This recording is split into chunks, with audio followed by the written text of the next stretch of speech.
Eccoci insieme, come avevo preannunciato, cari telespettatori, siamo supportati da una ricerca condotta da un'esperta, anzi da due persone molto esperte del riguardo, dal Nomisma, in modo particolare la dottoressa Elena Molignoni è qui con noi. La ricerca è stata fatta insieme al dottor Marco Govoni, sempre di Nomisma. Grazie dottoressa. Grazie a voi, è piacere. Allora, come è cambiata, come sta cambiando la domanda abitativa? Questa ricerca è stata commissionata peraltro da Confartigianato del Veneto per capire quali sono le nuove frontiere verso le quali bisognerà guardare per cercare di rispondere alle esigenze mutate, perché la popolazione ineluttabilmente invecchia, ma invecchia magari anche bene, per cui vuole stare bene in un'abitazione che risponda a questo nuovo modo di vivere, un'età diversa, giusto? Giusto. Beh, lo slogan che ci ha visto accomunati noi di Nomisma con Confartigianato Veneto è stato fin da subito quello di dire: conosciamo la domanda per orientare l'offerta, cioè l'offerta ha bisogno di capire come sta cambiando la domanda, cosa chiede la domanda e cosa è in grado la domanda di sostenere sul mercato per far fronte ai suoi fabbisogni abitativi. Quindi per conoscere la domanda siamo partiti da fondamentalmente due elementi, cioè la popolazione come sta cambiando e il mercato come sta cambiando, perché l'uno e l'altro influenzano poi la domanda di abitare. Quindi la popolazione come sta cambiando? Beh, ci sono dei denominatori comuni a quello che è l'evoluzione della popolazione veneta rispetto alla popolazione italiana, nel senso che la popolazione tende leggermente a flettere. Anche in Veneto nell'arco dei 10 anni abbiamo misurato questa evoluzione negli ultimi 10 anni. Il Veneto deve fare i conti con una popolazione che è in diminuzione, analogamente a quello che accade in Italia, che è accaduto in Italia.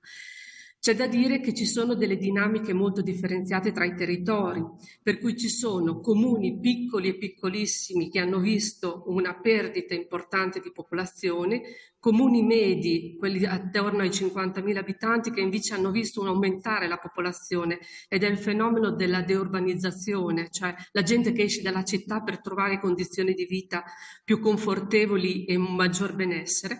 E poi ci sono i capoluoghi di provincia, che sono invece quelli che esprimono una domanda importante e che attirano ancora popolazione, residenti. Poi c'è da dire che questa popolazione, al di là di come è cambiata in termini numerici, è cambiata nella sua struttura. È una popolazione che sta invecchiando, ripeto, analogamente al territorio nazionale. È una popolazione dove la componente giovane si riduce, quindi in prospettiva ci sarà un problema anche sul mercato del lavoro, di ricambio degli occupati, perché è inferiore la corte di popolazione che entrerà a sostituire quella attualmente occupata. E poi c'è una immigrazione che è quella che compensa il saldo naturale negativo, la denatalità, che così come in Italia anche nel Veneto è importante. E questa immigrazione è a tutti gli effetti popolazione che vive il territorio e esprime un fabbisogno abitativo. Poi accanto però a questa evoluzione della popolazione bisogna guardare anche le famiglie, perché è vero che in termini numerici cala, ma se si vanno a vedere i nuclei familiari crescono e sono cresciuti, sono quasi raddoppiati dal 1971 ad oggi i nuclei familiari. Perché? Perché si sono frazionati. Se prima erano oltre 3 il numero medio dei componenti della famiglia, adesso ne abbiamo poco più di 2, appena 2 o poco più i componenti medi.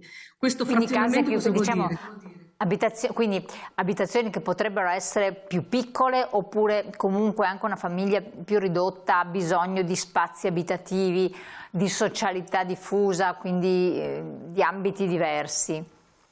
Allora, il tema della dimensione della famiglia si porta con sé un fabbisogno abitativo di minore dimensione, cioè l'abitazione deve essere più piccola per poter accogliere queste famiglie. Poi c'è anche diciamo, una tendenza recente che però è ancora in nuce, cioè non è tanto evidente, che è quella del fabbisogno di condividere, di fare comunità all'interno dell'abitare. E questo lo ritroviamo soprattutto nella fascia di popolazione giovane, ma è ancora un fenomeno molto circoscritto perché si porta con sé una cultura dell'abitare che non abbiamo, che è quella della condivisione. Quindi diciamo che nella Co-housing, media... per intenderci, cioè tipo co-housing. Tipo Cioè, per esempio, co-housing, tipo co-living, tipo comunque condomini intergenerazionali dove la famiglia giovane assieme all'anziano convivono e si scambiano attenzioni, servizi e forme di socialità. Quindi queste forme qui ci sono anche in Veneto come ci sono in altre regioni, però sono ancora molto circoscritte e limitate. Penso che più che la volontà ci sia un fattore culturale che deve maturare perché poi si possa diffondere questa forma di abitare. Chiaro. Il fatto che la popolazione invecchi, ma ha prospettive anche magari di invecchiamento nel lungo periodo, comporta la necessità di cambiare abitazione, di avere abitazioni più funzionali, dove ci sono maggior qualità anche dei servizi, collocazioni diverse, cioè ci sono delle esigenze espresse o che si esprimeranno in questo senso? Ecco, direi più che si esprimeranno, perché se guardiamo oltre i nostri confini, guardiamo soprattutto nel nord Europa, ma non solo nel nord Europa, anche in Francia piuttosto diffusa, quello che viene chiamato il senior living, cioè le abitazioni per una popolazione autosufficiente, che però in prospettiva avrà sempre più bisogno di avere i servizi all'interno della propria abitazione, che gli garantiscono un invecchiamento da una parte attivo e anche una maggiore sicurezza e tutela del proprio stato di salute. Allora, questi condomini, alla fine sono dei condomini, che offrono più che una casa un servizio abitativo, perché assieme alle mura ci sono tutta una serie di servizi che sia nelle tecnologie, quindi nella domotica, ma anche negli spazi che vengono messi a disposizione dei condomini, dove ci può essere un'attività che riguarda, non so, il poliambulatorio, l'ambulatorio, piuttosto che un servizio di socialità e quindi di intrattenimento, una lavanderia in comune, cioè ci sono tante formule che sicuramente prenderanno piede. Però anche qui ci vuole del tempo, anche perché l'anziano è molto radicato, soprattutto in Italia, le proprie abitazioni e soprattutto al di là dell'abitazione anche del luogo, del contesto in cui vive. Infatti questo è un aspetto, cioè essere legati a quegli spazi dove ci sono quei mobili, quei ricordi e non pensare magari a un maggior comfort abitativo, anche una domotica fruibile e comprensibile, non che ci sia necessaria una laurea per poterla affrontare, però in ambiti diversi. Questo è un po' una mentalità, è un passaggio di mentalità, come lei accennava il co-housing, anche in età molto avanzata, però per fare questo passaggio anche culturale non è cosa di poco conto. Non è cosa di poco conto, per dirle che le esperienze positive in Italia di queste sia fatte sulla domanda giovani che su una domanda di adulti, anziani, over 65, queste esperienze positive hanno come un denominatore comune, cioè quello di creare la comunità dei residenti prima ancora di realizzare il condominio. Quindi si deve creare questa comunità perché questa comunità poi vada ad occupare questi spazi con uno spirito di condivisione, con la voglia di socialità che li deve accomunare, altrimenti poi cioè, il progetto in sé non riesce a prendere piede o comunque a svilupparsi per come è stato pensato. Quindi creare prima la comunità dei residenti, quindi chi vuole fare questa esperienza si ritrova, decide come distribuire gli spazi all'interno del condominio, come utilizzarli, eccetera, eccetera. Dottoressa, c'è anche un piccolo capitolo, non abbiamo fatto in tempo ad approfondirlo con i nostri ospiti, che però voi avete analizzato, che è l'aspetto denaro, cioè Sì. il quantum di denaro che una famiglia che si evolve, una coppia, un anziano che si evolve nel tempo della sua vita, anche nelle esigenze abitative, è disposto a investire per cambiare il proprio stile di vita sostanzialmente. Il quanto dipende molto dalla famiglia, dal singolo che esprime questo fabbisogno abitativo. E deve fare i conti comunque questa domanda di abitare, deve fare i conti con un mercato che risponde a logiche di profitto, dove i prezzi crescono, ma soprattutto i canoni crescono in una maniera significativa in Veneto, ma non solo in Veneto, soprattutto nei capoluoghi di provincia, ma anche in tutti i capoluoghi di provincia italiani. C'è un costo della casa piuttosto elevato che fa sì che il mercato sia polarizzato tra chi può permettersi Infatti. di acquistare l'abitazione e chi invece è costretto a rimanere nell'abitazione che attualmente occupa perché non ha i soldi sufficienti o per accedere a un mutuo o comunque per poter sostenere le spese. Ecco, Quindi infatti, c'è sì. un tema di mercato che esclude una fetta importante di popolazione e quel mercato lì è presidiato poco dall'offerta, nel senso che l'offerta dovrebbe essere messa nelle condizioni di poter costruire a prezzi più accessibili o a canoni più accessibili. In che modo? I modi si stanno un po' sperimentando, cioè le amministrazioni pubbliche potrebbero richiedere meno oneri di urbanizzazione o meno oneri sui costi di costruzione, potrebbero dare dei sussidi, però in cambio il costruttore deve garantire dei prezzi o dei canoni accessibili per la popolazione che non può disporre non ha soldi sufficienti per andare sul libero mercato e soprattutto insomma, individuare un target di popolazione a cui rivolgere questa offerta. Ma quanto di questo problema del prezzo è legato, se avete elementi oppure no, a un reale aumento del prezzo delle materie prime, quindi costi veri, quanto a speculazione, per cui c'è un margine entro cui si può lavorare per cercare di calmierare anche dal punto di vista sociale progressivamente, in là nel tempo, i prezzi, oppure effettivamente non c'è possibilità?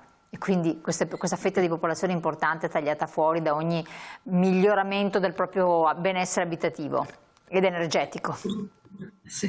Purtroppo il libero mercato è regolato dal rapporto domanda-offerta e lì si può intervenire, non si può intervenire, cioè il pubblico non può pensare di contenere da una parte e facilitare dall'altra. Se lo fa in certi segmenti di mercato, che è quella dell'edilizia sociale. Quindi lì c'è spazio, lì il pubblico e il privato possono lavorare assieme, ma sull'edilizia libera si fa fatica. È vero, i costi di costruzione sono lievitati e una causa di questa lievitazione è soprattutto da attribuire al superbonus che ha contribuito a questa lievitazione dei costi. E poi tutti i dazi che sono stati introdotti con le varie guerre che si stanno purtroppo susseguendo ancora nel mondo, e quindi i costi di costruzione sono effettivamente alti perché sono alti i costi dei materiali, non tanto della manodopera quanto dei materiali, della materia prima. Quindi lì si fatica, il pubblico fa fatica a intervenire l'operatore pubblico, insomma fa fatica a intervenire per contenere.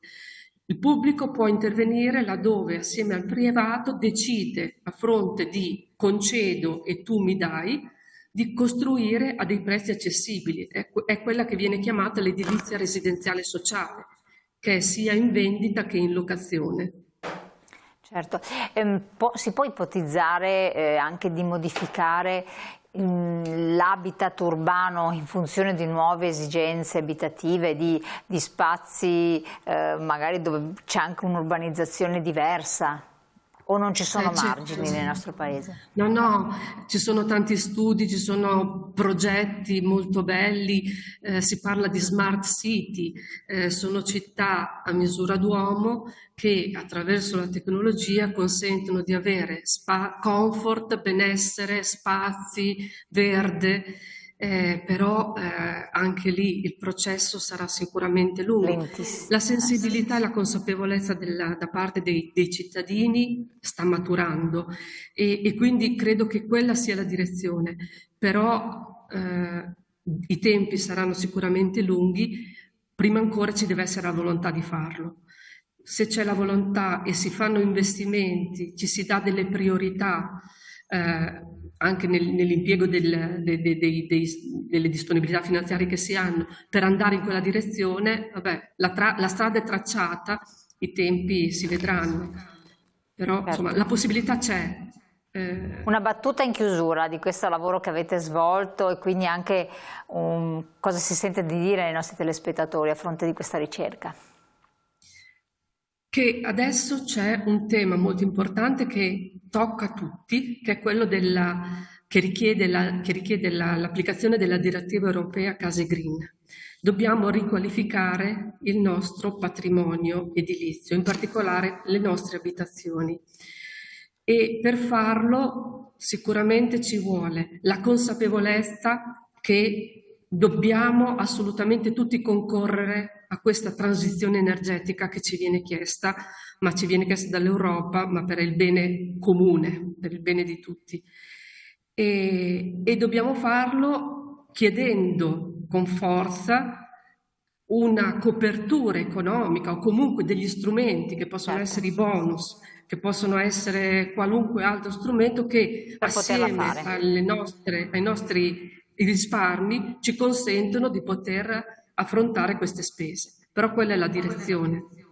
Certo, dottoressa Molignoni, io la ringrazio veramente di averci reso partecipe di questa indagine, di questa ricerca che voi di Nomisma avete condotto. Le auguriamo buon lavoro naturalmente e a voi cari telespettatori grazie di averci seguito, di aver partecipato, speriamo che siano state delle indagini che fanno comunque fare delle riflessioni, che diffondono una cultura e una mentalità work in progress sempre più vicina a quelle che sono le aspettative lecite di tutti quanti noi. Buon proseguimento, buona serata, noi ci vediamo presto.